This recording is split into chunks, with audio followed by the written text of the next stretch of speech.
How to install the Microsoft Outlook app on an iPhone. In this video, I'm going to show you how to download and install the Outlook app from Microsoft so you can check your email on your iPhone. And if this video helps you, please consider giving it a like and also subscribe to my channel because that really helps me out.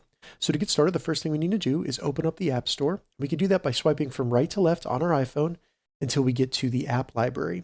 Go ahead and select the search bar at the top and just type app and open up the App Store. Once in the App Store, go ahead and select search in the bottom menu. And then all we want to do is select the search bar at the top and type Outlook. In the results, scroll down a little bit and select Microsoft Outlook, select that. And as you can see, this is from the Microsoft Corporation.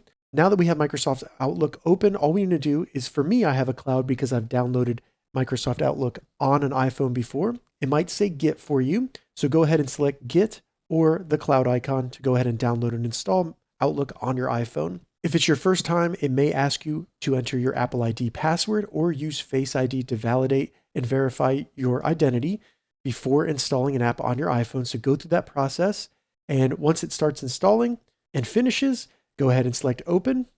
And then that will open up Microsoft Outlook on our iPhone. Now, once it opens, you can either select Create New Account to create a new Outlook account, a new email address, but you can add your email or your account by selecting Add Account. It may find an email address based on other Microsoft apps you've installed on your iPhone before, but if not, you'll just need to enter in your Microsoft email and your password and then log in. You can add multiple Outlook accounts if you want to. I'm going to select Maybe Later. And then if you see Enable Notifications, that can be useful if you want to get notified when you receive an email to your Outlook account. So I'm going to turn that on. And then I'm going to select Allow. So now we're in Outlook and we will see our emails here. All you have to do is select Mail in the bottom menu and that will bring you to where your mail's at. You can also see your calendar and then other apps that they offer. So that's how you install Microsoft Outlook on an iPhone. If this video helped you, give it a thumbs up and please consider subscribing to my channel.